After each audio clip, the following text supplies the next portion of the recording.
Northern পাকিস্তানে Karakoram highway বা অন্য যে কোনো মেজর রাস্তা তৈরি করা হয়েছে এই নদীর পাশ দিয়ে ভ্যালিতে, এবং নদীর ঠিক ওই পারেই রাস্তার অন্য পাশে এরকম গ্রাম দেখতে পাওয়া যায়, যে গ্রামগুলো কানেক্টেড এরকম ছোট কাঠের ব্রিজ দিয়ে। এই গ্রামগুলোর মানুষেরা সাধারণত কৃষিকাজ করে থাকে, বিভিন্ন রকম ফলমূল বা সবজি চাষ করে, অথবা কেউ দিনমজুরি করে, বিভিন্ন রকম কনস্ট্রাকশনের কাজ এগুলোতে জড়িত থাকে।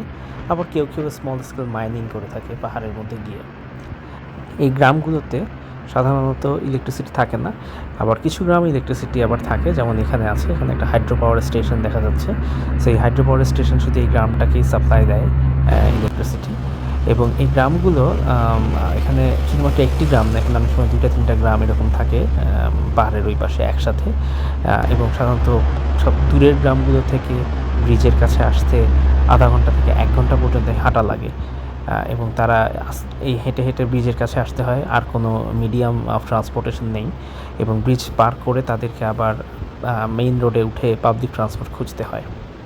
আর দুঃখজনক ব্যাপার হচ্ছে এই রাস্তাগুলোতে পাবলিক ট্রান্সপোর্টেশন অতটা অ্যাভেলেবল না। এখানে আগে থেকে কন্ট্যাক্ট করে রাখতে হয়, অথবা রাস্তায় যাওয়া গাড়ির কাছ থেকে লিফট নিতে হয় তাদের। এখন যেসব গ্রাম ওই কাঠের ব্রিজ থেকে অনেক দূরে, যাদের প্রায় 1-2 ঘন্টা হাঁটা লাগে, তারা শর্টকাট তৈরি করার জন্য এরকম করে দড়ি লাগিয়ে নেয় তারা গ্রামের নদীর এই পার আর ওপারের মধ্যে। এই দড়ির সাথে আবার ফেরিস হুইল বা নাগরদোলা বা চরকিতে যেরকম বসার জায়গা থাকে ওই রকম বক্স লাগানো থাকে। সেই বক্স টেনে টেনে এই মাথা থেকে ওই মাথায় টেনে তারা যাতায়াত করে। গ্রামের মানুষ শুধুমাত্র নিজেরা যাওয়া আসার জন্যই এটা ব্যবহার করে না, তারা গ্রসারি ট্রান্সপোর্ট করার জন্যও এটাকে ব্যবহার করে থাকে। তো আমাদের সাথে যিনি ড্রাইভার সাহেব ছিলেন তিনি আমাদেরকে দেখাচ্ছেন যে কীভাবে প্রসেসটা হয়। এবং এই অনেক জায়গাতে উনি এটাই বলছিলেন যে অনেক জায়গাতে এরকম কোনো বসার জায়গাও থাকে না, ওখানে জাস্ট একটা বিছানার চাদরকে শক্ত করে বেঁধে তারপরে সাধারণত পাঠানো হয় এই মাথা থেকে ওই মাথা।